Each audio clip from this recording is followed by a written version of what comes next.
Buenas noches, mi nombre es Alfredo Alves, yo trabajo en el programa de conservación de la Sociedad Peruana de Derecho Ambiental y el tema del cual les voy a hablar hoy es áreas naturales protegidas, y lo que sí quería precisar es la frase que he colocado debajo del título, ¿no? Es áreas naturales protegidas, conservando espacios para el uso y disfrute de la gente. Siguiente, por favor. Y quiero empezar mi exposición preguntándoles qué es esto. A ver quién me dice qué es esto, quién conoce esto. A ver, ¿alguien por ahí, algún voluntario que me pueda decir qué es esto? ¿Nadie conoce esto? Machu Picchu. ¿Alguna otra idea? Área reservada, santuario, por ahí, ¿quién dijo santuario? Efectivamente, santuario histórico. Muchos hubieran dicho que es simplemente Machu Picchu, una zona arqueológica, pero no, Machu Picchu es un santuario histórico, es un área natural protegida, es administrada, gestionada por el Servicio Nacional de Áreas Naturales Protegidas por el Estado, que es el organismo del Estado peruano que vela por la gestión de las áreas naturales protegidas. Y en esta área, ¿qué se protege? Se protegen valores culturales, como el patrimonio arqueológico que está dentro del área, se protegen valores de diversidad de vida, de diversidad de especies, de animales, de plantas, de formaciones, etc. Y el santuario, lo interesante es que no solamente abarca las ruinas arqueológicas o los restos arqueológicos, sino que también el santuario abarca miles de hectáreas, es muy amplio, no solo es el santuario histórico o el santuario arqueológico per se. Asimismo, Machu Picchu ha sido declarado por la UNESCO como Patrimonio Mundial de la Humanidad por la importancia cultural y natural que tiene a nivel mundial, y es una de las próximas candidatas para ser maravilla natural, ¿no?, en las nuevas 7 maravillas del mundo, ¿no? Por lo tanto, Machu Picchu, de solo ver la imagen, no solo es una montaña con unas ruinas, sino que Machu Picchu tiene un plan de gestión, tiene una zonificación, tiene normas de uso y tiene restricciones. Eso lo vamos a ver más adelante. Siguiente, por favor. Algunas cifras que les voy a dar. El Perú ocupa el puesto 4º en diversidad biológica, es decir, en diversidad de especies, en diversidad de animales, en diversidad de plantas. Es el 10º en diversidad cultural a nivel mundial, es decir, en diversidad de manifestaciones culturales, de modos de vida, de poblaciones ancestrales. Más de 30.000 especies registradas, 25.000 de ellas son especies de plantas. Imaginan ustedes la cantidad de plantas de especies de plantas que tiene Perú. 70 millones de bosque amazónico, o 2/3 partes del territorio corresponden a bosques amazónicos. Casi 23 millones de hectáreas bajo áreas naturales protegidas, o corresponde al 17% del territorio.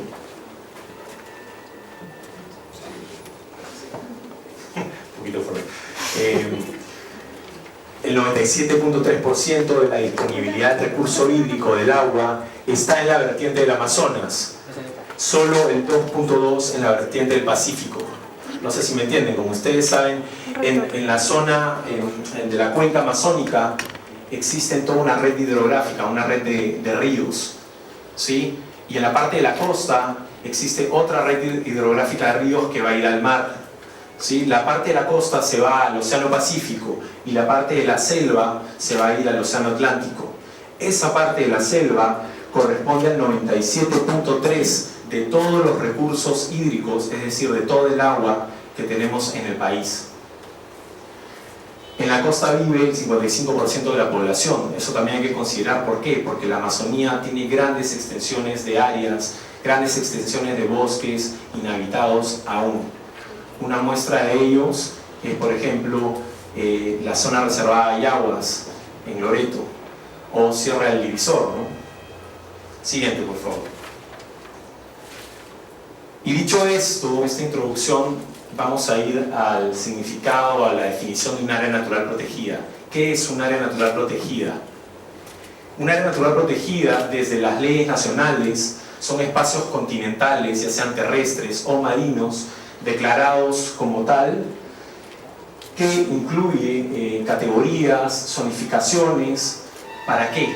Para conservarlos, para gestionarlos, para proteger y conservar su diversidad biológica, es decir, la diversidad de modos de vida, lo que había dicho al inicio, la diversidad de especies, de animales, de plantas y demás valores asociados. ¿Qué quiero decir con valores asociados? Tenemos el valor cultural, las poblaciones que han vivido ancestralmente en esas zonas, los conocimientos tradicionales relacionados a los recursos naturales, el valor asociado paisajístico, es decir, el recurso natural paisaje como tal, el valor agregado que se le da a las áreas naturales protegidas a través del recurso paisaje, y el valor científico, así como para su contribución al desarrollo sostenible del país. Las áreas naturales protegidas no son espacios sueltos, aislados del desarrollo económico del Perú, sino por el contrario, las áreas protegidas sirven para el desarrollo económico del Perú, de las poblaciones locales y de las futuras generaciones. Como segundo punto, las áreas naturales protegidas constituyen patrimonio de la nación y son de dominio público. No quiero entrar a temas legales muy técnicos, pero esto quiere decir que las áreas naturales protegidas nos pertenecen a todos los peruanos y a la vez no pertenecen a una persona individual en específico, ¿sí?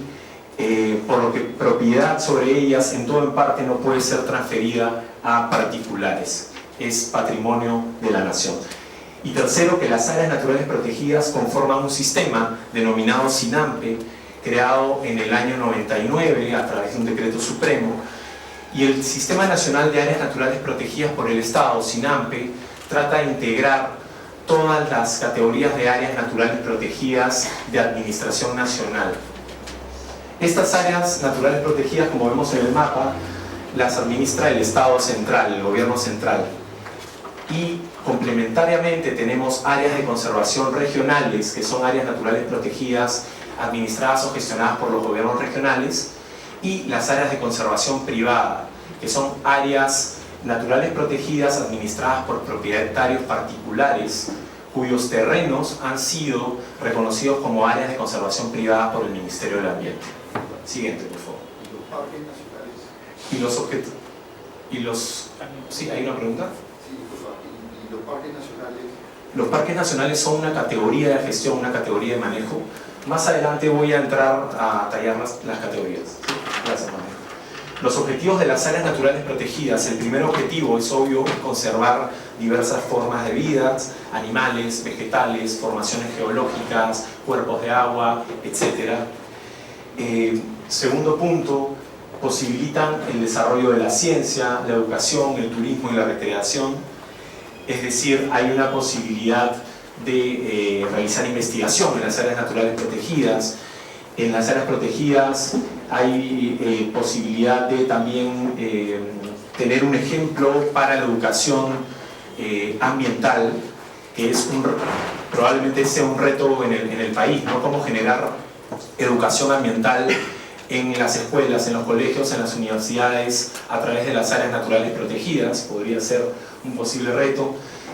También generan turismo, hay un fuerte ingreso monetario por concepto de turismo anualmente en todo el sistema de áreas protegidas. Y también, por último, el tema de recreación. La gente va a las áreas protegidas para recrearse, para disfrutar del paisaje, para disfrutar de los recursos naturales y de lo que ello genera en la persona, ¿no? Cuarto objetivo de las áreas protegidas, permitir un aprovechamiento sostenible, es decir, que el aprovechamiento sea realizado de una manera, como les puedo decir, sostenida en el tiempo, para que a futuro no se acaben los recursos por sobreexplotación, ¿sí? Y eso se realiza dentro de áreas protegidas bajo planes de manejo, que son instrumentos de gestión aprobados por el gobierno. Y por último, tenemos mantener valores estéticos, éticos y de nacionalidad. Al inicio, cuando mostré la imagen de Machu Picchu, me parece que más del 90% de los que estamos aquí reconoce que es Machu Picchu. Y se puede sentir orgulloso de esta área natural protegida porque es mundialmente conocida. Eso es lo que genera justamente las áreas naturales protegidas, sentimientos de pertenencia, generan sentimientos de nacionalidad. Y hablando de los beneficios, tenemos una serie de beneficios, como estoy presentando ahí, que podrían ser considerados también como servicios ambientales o los llamados servicios ecosistémicos, ¿sí? Como pueden ser la regulación del clima, la captación del CO2, la protección de cuencas, la captación de agua, la fijación de energía, etc. Hay muchos beneficios que tiene la conservación a través de áreas protegidas. Siguiente, por favor. Y justamente sobre la pregunta que hicieron de Parque Nacional, tenemos dos tipos de categorías de áreas natural protegida. El primero son las áreas naturales protegidas de uso indirecto.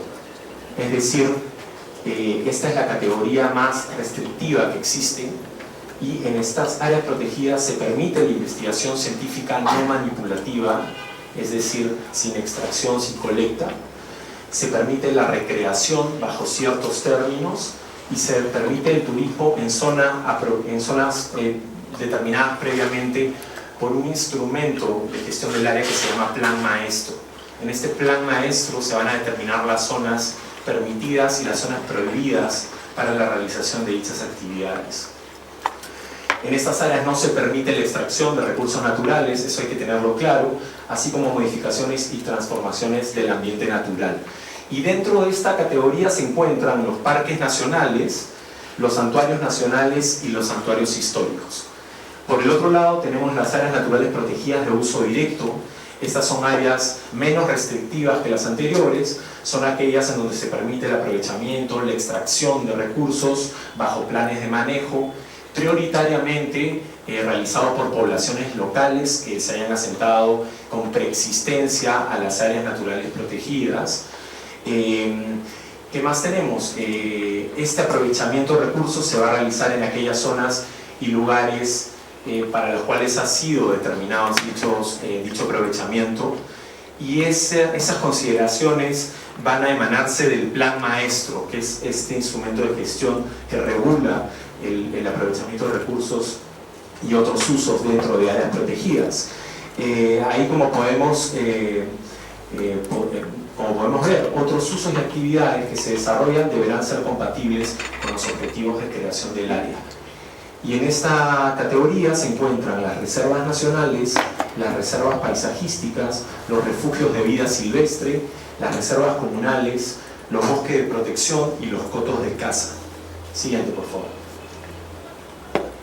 Aquí tenemos la categoría. No voy a leer las características porque me tomaría toda la tarde explicarles, pero en la primera categoría, Parque Nacional, tenemos como por ejemplo las áreas de Amazonía, el Parque Nacional Sierra del Divisor, el Parque Nacional Tingo María, el Parque Nacional del Manu y el Parque Nacional Río Aviseo. En la segunda categoría, Santuario Nacional, tenemos el Santuario Nacional de Pampa Hermosa, Tabaconas Nambaye, Megatoni y la Cordillera de Colán.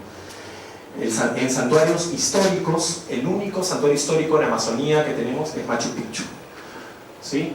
En reservas nacionales, que es una de las categorías más conocidas, tenemos Pacaya Samiria, Tambopata, Maxés, entre otras. En reservas comunales tenemos la Reserva Comunal Amaracaeri, Ayánica, Machiguenga y otras más. Siguiente, por favor. En reservas paisajísticas, no hay reservas paisajísticas en la cuenca amazónica. En refugios de vida silvestre, no hay tampoco refugios de vida silvestre en la cuenca amazónica. Y en cotos de caza no hay en Amazonía. Ahí en los recuadros rojos he colocado ejemplos de estas categorías que no están en cuenca amazónica, pueden estar en sierra, como pueden estar en costa, ¿sí? Y los bosques de protección, finalmente, tenemos como bosque de protección Alto Mayo, Puy, San Matías, San Carlos. Siguiente, por favor. En este cuadro quiero mostrarles el mapa del Sistema Nacional de Áreas Protegidas por el Estado, el SINAMPRO, ¿sí? Todas las áreas protegidas que ven ahí son áreas de categoría nacional, son administradas por el Estado central, por el gobierno central, y cuentan también con la asignación de la categoría específica, ya sea de uso directo o indirecto, a través del Decreto Supremo de Creación. Y en el lado izquierdo de la pantalla podemos observar el número de áreas que tenemos por cada una de las categorías. Parques nacionales tenemos 14, santuarios nacionales 9, santuarios históricos 4, reservas nacionales 15, refugio de vías silvestres 3, bosque de protección 6, reservas paisajísticas tenemos 2, reserva comunal tenemos 8, cotos de caza tenemos 2 y finalmente zonas reservadas 11. Las zonas reservadas son áreas naturales protegidas de categoría transitoria. Requieren de investigación científica para asignarle alguna de estas categorías que he mencionado previamente, ¿sí? Tenemos el más reciente ejemplo, la zona, lo que fue zona reservada Sierra del Divisor, que se convirtió después en Parque Nacional, ¿sí? Gracias a investigaciones que se dieron para determinar dicha categoría. Y en total son 77 áreas naturales protegidas, que es el 17% del territorio nacional, son 19 millones de hectáreas conservadas. Siguiente, por favor. Y justamente quiero llegar a este cuadro. ¿Por qué? Porque este cuadro es la protección y conservación de biodiversidad a través de áreas protegidas en la cuenca amazónica, que es justamente lo que nos interesa para el hackathon. Son 38 áreas naturales protegidas en la Amazonía, 16 parques nacionales, entre ellos encontramos Sierra del Divisor, el Parque Nacional del Manu, Río Abiseo, entre otros. Son 5 santuarios nacionales, entre los que encontramos Tabacones Nambaye, Pampa Hermosa, Machu Picchu. Son 15 reservas comunales, en las que encontramos, por ejemplo, la Reserva Comunal Ayánica, la Reserva Comunal Machiguenga, etc. Tenemos 3 bosques de protección, San Matías, San Carlos, tenemos el bosque de protección Alto Mayo en San Martín, etc. Y todas estas áreas naturales protegidas constituyen el 13% de protección a nivel del territorio nacional. Es decir, si el Sistema Nacional de Áreas en general protege el 17% del territorio, solamente las áreas de Amazonía protegen el 13%. Así que imagínense ustedes la importancia y la magnitud de estas áreas. Siguiente, por favor. Entre los principales riesgos, amenazas, impactos o presiones que presentan las áreas naturales protegidas, tenemos como primer punto la deforestación, ya sea por tala ilegal para comercialización de madera, la tala ilegal realizada en zonas no permitidas, o para la agricultura a través del cambio de uso, y esto es lo que mayormente se da en zonas de Amazonía, ¿no? Debido a los procesos migratorios desde la sierra, mucha gente ha migrado a la Amazonía, aprovechando que también antiguas leyes promovían la colonización de tierras de Amazonía para deforestar, para hacer cambio de uso y para dedicarse a la agricultura. Como segundo punto, la minería ilegal. Como ustedes han visto en los últimos años, la minería ilegal aluvial del oro en Tambopata, en la zona de Madre de Dios, está cada vez más, es definitivamente una amenaza cada vez más fuerte. Y para esto, en la siguiente exposición de Lenin Valencia, pues Lenin va a ahondar un poco más en este tema, ¿no? Y esto también se debe a grandes procesos migratorios de la sierra, ¿no? Gente que buscaba nuevas oportunidades ha migrado hacia la Amazonía y bueno, es una actividad que no solo genera una degradación ambiental en el bosque, sino también genera actividades ilegales colaterales, ¿no?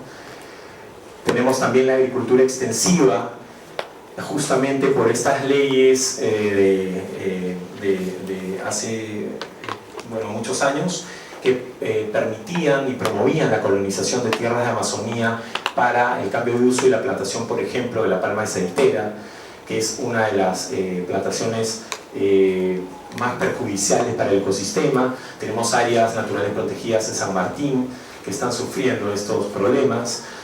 También en Loreto se está advirtiendo de la presencia del cambio de uso para la plantación de palma aceitera. También tenemos el tema del turismo desordenado. Es un turismo que no respeta la zonificación del área natural protegida, genera un fuerte impacto en los ecosistemas presentes dentro de las áreas. El siguiente punto tenemos el crecimiento demográfico y los procesos migratorios, que esto es lo que explicaba, que genera también varias de estas amenazas, ¿no? Como la deforestación, como la minería ilegal, entre otros. Tenemos la contaminación por residuos sólidos y aguas residuales, y sobre todo los vertimientos en río. Como ustedes saben, la agricultura y la ganadería generan residuos.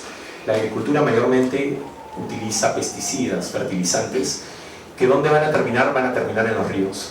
Y lamentablemente los ríos no son estáticos, entonces esa contaminación de los ríos va probablemente a ingresar a las áreas, y también uno de los retos es cómo controlar eso, ¿no? Es un reto grandísimo y es uno de los mayores impactos también en áreas protegidas.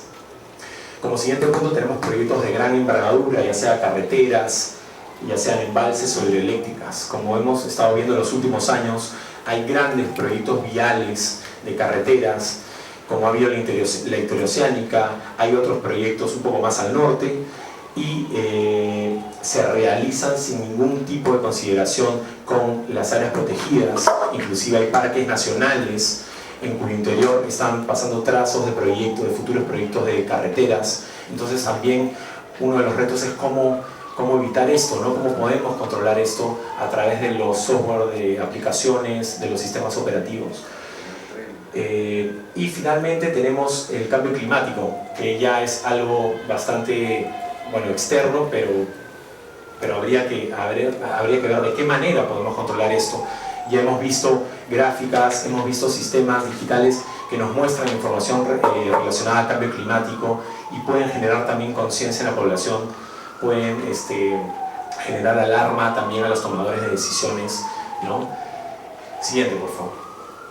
Y como última lámina, las potencialidades de las ANPs. No todo es negativo en las áreas naturales protegidas. Antes hemos visto los efectos, las amenazas, las presiones, los efectos negativos sobre las áreas naturales protegidas. En esta filmina tenemos las potencialidades de las áreas protegidas, y la primera es definitivamente la conservación de la diversidad biológica, de la diversidad de especies, de la posibilidad de conservar un espacio donde estas especies puedan migrar, puedan reproducirse, puedan alimentarse. Podamos proteger también lo que llamamos cadena trófica o cadena alimenticia en el mundo animal, ¿no?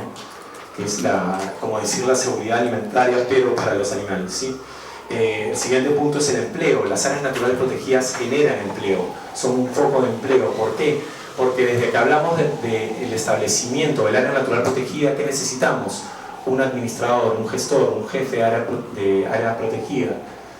Necesitamos guardaparques, personal técnico del área, ¿sí? Aparte, tenemos temas de ecoturismo. Hay un gran potencial de ecoturismo en las áreas naturales protegidas que puede generar empleo, ¿sí? Tenemos cadenas productivas, tenemos un valor agregado de los productos que se extraen o que salen de áreas naturales protegidas, que podría ser a manera de sello verde, ¿no? Como vemos en las imágenes, la castaña en la Reserva Nacional Tambopata, extraída de las concesiones castañeras. Tenemos también el producto que sacó recientemente el CERNAMP a través de Teleticket, vendiendo tickets de ingreso a las áreas protegidas, y los puedes comprar desde tu computadora haciendo solo un clic, ¿no? Ese es un avance importante. También tenemos otro beneficio, que son los servicios ecosistémicos, que son los servicios que generan medio ambiente, tales como la provisión de alimentos, de agua, la regulación del clima. Son grandes captadores de CO2 los bosques. Esto evita la degeneración de la capa de ozono, ¿sí? Tenemos también la protección de valores culturales de poblaciones ancestrales. Tenemos conocimientos tradicionales sobre los recursos naturales, ya sea plantas medicinales, todo el tema de salud y la relación que tiene esto con la recreación, ¿no?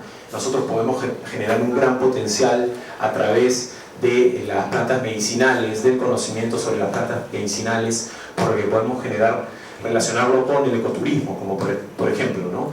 Entonces ahí hay un gran potencial. Las áreas naturales protegidas generan conocimiento y educación, y este también, desde una perspectiva personal, es otro reto, ¿no? Cómo generar educación en colegios, universidades, a través, por ejemplo, del Ministerio de Educación, cómo implementar un curso de áreas naturales protegidas, ¿no? Cómo también generar software, programas relacionados a temas de educación, de interpretación ambiental, ¿no? Y por último, la mitigación del cambio climático y de desastres naturales. Por ejemplo, no es lo mismo conservar un bosque en la ladera de una montaña que talarlo y dejarlo fuera de un área protegida. ¿Por qué? Porque hemos visto que cada verano o cada vez que se presenta el fenómeno del Niño, vemos una serie de huaicos, avalanchas, etc., ¿no? ¿Y por qué se genera eso? Porque nuestras montañas mayormente han sido deforestadas. Y esto lo pongo solamente como un ejemplo, o sea, no todas las montañas han sido deforestadas, pero por ejemplo, si conservamos una montaña a través de un área protegida, conservamos el bosque en la ladera de la montaña, podemos evitar este tipo de desastres naturales. Y tenemos así múltiples beneficios que generan las áreas naturales protegidas. Me tomaría toda la tarde mencionarlo. Y con esto, bueno, habiendo visto estos riesgos, estas potencialidades de las áreas protegidas, les dejo la tarea a ustedes de definir retos en torno a las mismas. Muchas gracias.